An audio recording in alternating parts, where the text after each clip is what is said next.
Nociones fundamentales de endocrinología y criminología, por el venerable maestro Samael Aún Weor. Capítulo 27. Criminología intelectual. La criminología intelectual es tan profunda y compleja que se requerirían millones de volúmenes para poder estudiar esa materia. Nosotros solo nos permitimos tocar algunos puntos. La criminología intelectual se halla contenida en libros, revistas, circos de toros, cines, folletos, etcétera, etcétera. Existen en distintos países revistas pornográficas que prostituyen la mente de las jóvenes y de los varones. Cuando llega a la mente una representación pornográfica, el inconsciente atrapa esa representación y con ella elabora sus conceptos de contenido. Los conceptos de contenido elaborados por el inconsciente son el resultado exacto de la calidad de la representación. El yo atrapa la representación en los trasfondos inconscientes de la mente y elabora con ellas sus conceptos de contenido. En el mundo de la mente cósmica, los conceptos de contenido se traducen en imágenes semiconscientes. Esas son las efigies del mundo mental. En el plano de la mente cósmica, el yo fornica y adultera con esas imágenes. Esa es la prostitución de la mente. Las poluciones nocturnas son el resultado morboso de la prostitución mental. Existen también las revistas de los fracasados. En esas revistas las mujeres se anuncian, solicitan marido, alto, bajo, gordo, flaco, con dinero, etcétera, etcétera. Muchas jóvenes señoritas siguen ese ejemplo ultramodernista. Eso es prostitución mental y el resultado es gravísimo. Comienza el intercambio epistolar. Se ama a quien no se conoce. Se forjan proyectos y el día que ya se encuentran las parejas, viene entonces el fracaso inevitable. Señoras que nunca han sido prostitutas, señoritas dignas, honradas, se dejan engañar por el modernismo y caen en el delito de prostitución mental.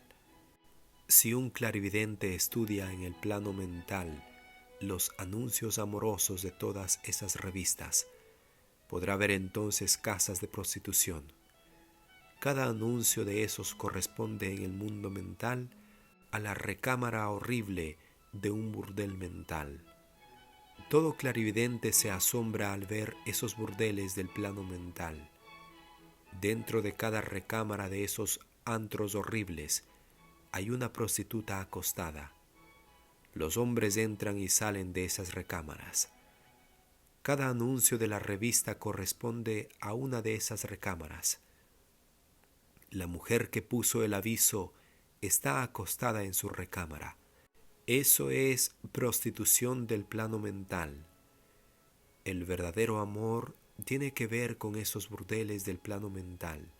Millares de jóvenes señoritas y de distinguidas señoras se están pervirtiendo con esa clase de revistas.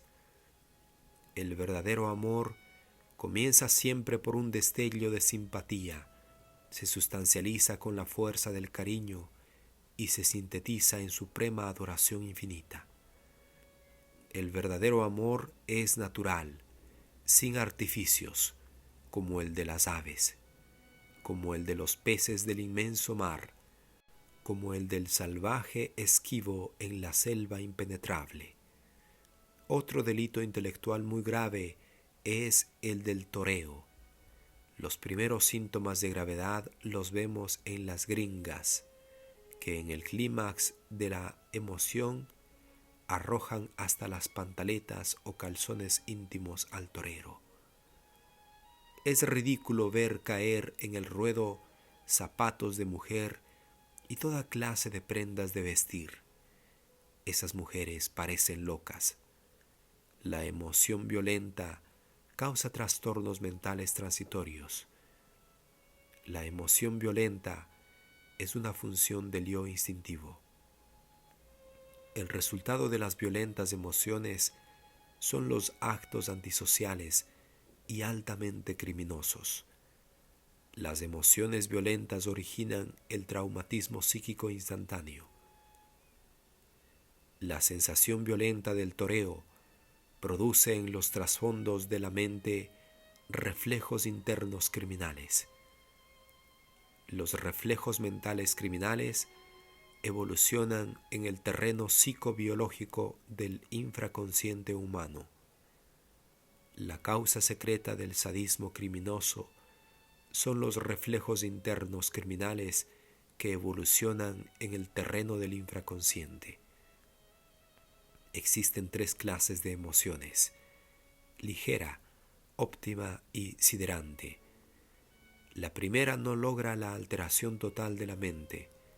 La segunda pone en juego la imaginación sensual, inhibiendo el análisis intelectual.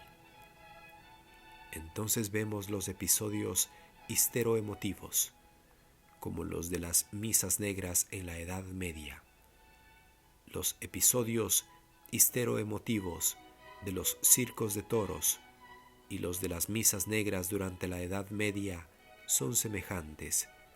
En ambos casos hay ritos sin control. Las mujeres arrojan sus prendas de vestir, el análisis intelectual desaparece, etc. La tercera clase de emoción anula todo razonamiento y cae la víctima en el estado de coma, estupor, sideración emocional. Muchas veces en las plazas de toros, algunas personas muy sensibles caen privadas y sin sentido. En las misas negras, muchas mujeres con evolución de tipo epileptoide, extremadamente hiperemotivas, caían al suelo sin sentido y con convulsiones epilépticas. Entonces, todos se mostraban satisfechos, considerándolas poseídas por el diablo. Nosotros creemos que esas personas son médiums fácilmente obsesionables por microbios hipersensibles, entre paréntesis, larvas astrales, íncubos elementarios y toda clase de entidades inferiores del astral. Los trastornos mentales de origen traumático son el resultado fatal de las violentas emociones. Los circos de toros tienen su origen en la Roma pagana. Más tarde esos circos bárbaros echaron sus raíces en España. Es lamentable que ese triste espectáculo haya sido trasplantado a la América Latina. Las sociedades protectoras de animales debieran luchar contra esa clase de espectáculos sangrientos. La religión católica romana tiene la culpa de esa clase de espectáculos en un 100%. La secta romana es la autora intelectual de ese espectáculo criminal, porque fue esa secta quien le negó a los animales el derecho legítimo de tener un alma inmortal. El torero cree que el animal no tiene alma y por eso clava las crueles banderillas en la afligida carne de su inocente víctima, sin sentir jamás caridad ni misericordia. El torero es el verdugo de los inocentes. El torero es peor que el tigre sanguinario de Bengala, porque no mata para saciar su hambre, ni siquiera por el instinto salvaje de defensa propia. El torero mata a los inocentes animales para divertir a las multitudes ávidas y sedientas de sangre y de placer.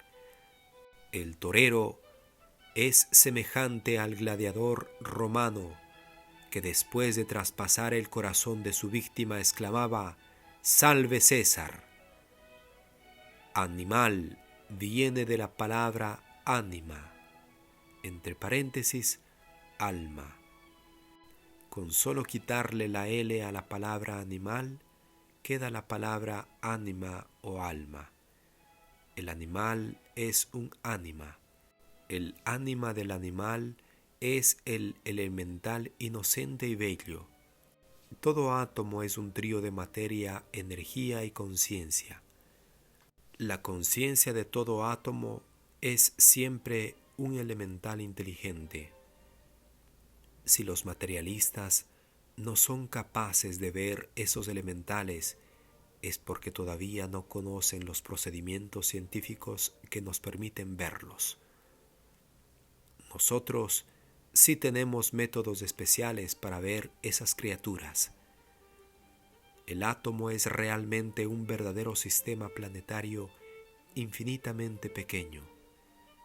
Esos sistemas planetarios del átomo están compuestos por ternarios ultraatómicos que giran alrededor de sus centros de gravitación.